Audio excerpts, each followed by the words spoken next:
अस्सलाम वालेकुम दोस्तों, अॼु असां तव्हांखे ॿुधाईंदासीं कैडेट कॉलेजिस में जेके नयूं जॉब अपॉर्चुनिटीज़ आयूं आहिनि उन्हनि जे बारे में। सभिनि खां पहिरीं जेका कैडेट कॉलेज लाड़काना में जॉब आई आहे उहा आहे English, Sindhi, Pakistan study, mathematics, chemistry ऐं इस्लामियात जे लेक्चरर जी।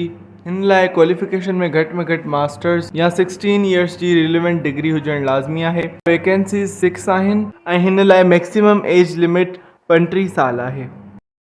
ॿी जेका जॉब आहे उहा आहे डिस्पेंसर जी। इन लाइ वैकेंसी हिकिड़ी आहे ऐं हिन लाइ क्वालिफिकेशन में घटि 3 साल जो रिलेटेड एक्सपीरियंस हुजणु लाज़मी आहे। ॿियूं जेके जॉब्स आहिनि उहे आयूं आहिनि शहीद Benazir Bhutto girls cadet college Larkana में। ऐं हिन में जेका पहिरीं जॉब आहे उहा आहे बर्सर जी। हिन जॉब लाइ वैकेंसी हिकिड़ी आहे। हिन लाइ क्वालिफिकेशन में 5 साल जे एक्सपीरियंस सां गॾु MCOM या MBA फाइनेंस में हुजणु लाज़मी आहे या 10 साल जे एक्सपीरियंस सां गॾु BCom हुजणु ज़रूरी आहे।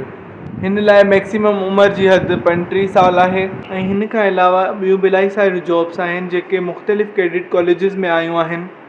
हिननि जॉब्स में अप्लाई करण लाइ ऐं वधीक मालूमात हासिल करण लाइ तव्हां हिननि जी वेबसाइट www.ccl.edu.pk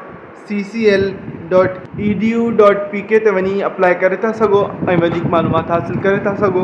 उमेदु आहे तव्हांखे हीअ वीडियो पसंदि आई हूंदी। अगरि तव्हांखे हीअ वीडियो पसंदि आई त हिनखे लाइक कयो, शेयर कयो ऐं वधीक इंफॉर्मेटिव वीडियोज़ लाइ असांजे चैनल sindhipoint.com खे सब्सक्राइब कयो।